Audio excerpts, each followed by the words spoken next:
I think it's the most fun I've ever had on a set. I had a blast doing Guardians and playing Adam Warlock, so I'd love to do it again. If they call, I'll pick up. I mean, wall to wall Will Poulter, that's a room you'd have a nightmare in, I think. Well, good to see you, pal. Good to see you too. Congratulations and welcome to Will Poulter month, I suppose. Oh, I mean, scary. There's Death of Unicorn, there's Warfare, there's you're back on Black Mirror and Netflix. Yeah.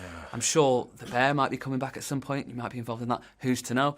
How are you feeling about all this? Is this like Dreamland, wall-to-wall Will Poulter, or do you feel a little bit kind of a bit awkward, a bit overexposed when projects seem to all like funnel out at the same time? I mean, wall-to-wall Will Poulter, that's a room you'd have a nightmare in, I think. But listen, man, I feel so lucky that I've gotten to do, these various different things. And the fact that they're all coming out at once, it just slightly misrepresents how busy I've been. There's plenty of unemployment in between these jobs and me waiting for the phone to ring. But they all seem to be coming out at the same time. And I'm very lucky and genuinely had such a good time shooting all of them. So it's nice to be able to like reconvene with some of the cast and reunite and sort of reminisce.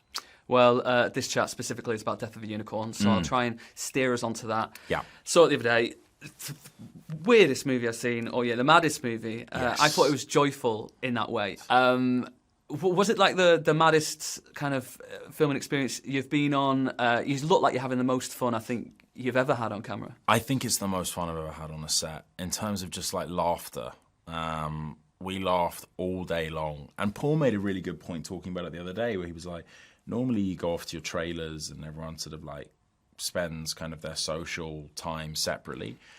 We always all just went straight back under the same sort of like tent on the stages that we shot and we just hung out. And so like the joking around and the laughter and the fun that we had as a group just sort of bled onto set and then bled back into our like social time with each other. And it was just like one big laugh. It was great. I think you're an actor who has, probably a person who has quite funny bones.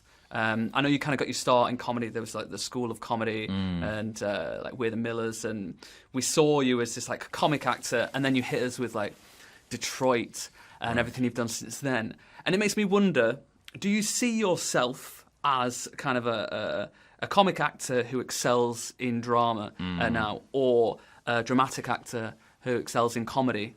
Or like neither of the above. I don't know if I excel in anything, but I love doing both. I just know that I love both. I think like, I definitely kind of, I guess my roots are in comedy, but I think I probably have more of a passion for drama. Same time, it's so hard to sort of deny the idea that, doing another comedy wouldn't be so much fun, just given the experience I had on Death of a Unicorn. Death of a Unicorn kind of sort of helped me kind of like fall back in love with comedy in a way, because I think the way I've always described it is like in an odd way, comedy kind of purged me of my sort of positive emotions, and then I would come home at the end of the day and feel really like knackered and depleted. Drama did the opposite, where it was quite kind of therapeutic. I'd get those negative emotions off my chest, and then I'd come home kind of more lighthearted. But Death of a Unicorn was different.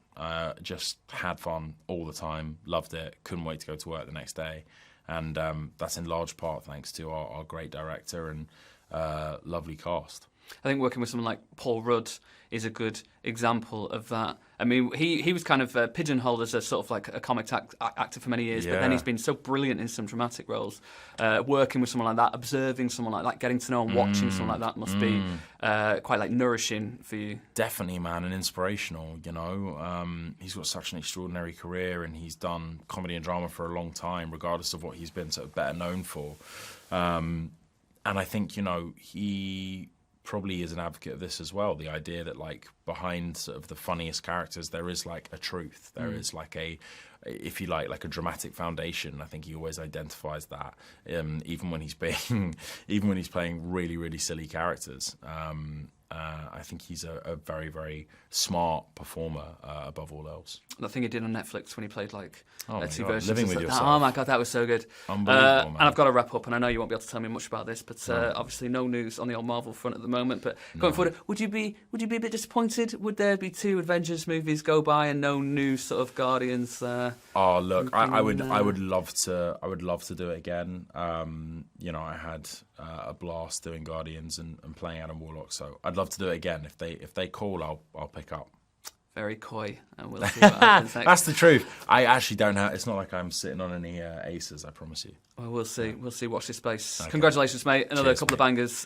Looking forward to seeing what you do next. Cheers, One mate. of the good guys. Thanks so much, bro. And I'll see you down the road. Yeah, I hope so, mate. Cheers.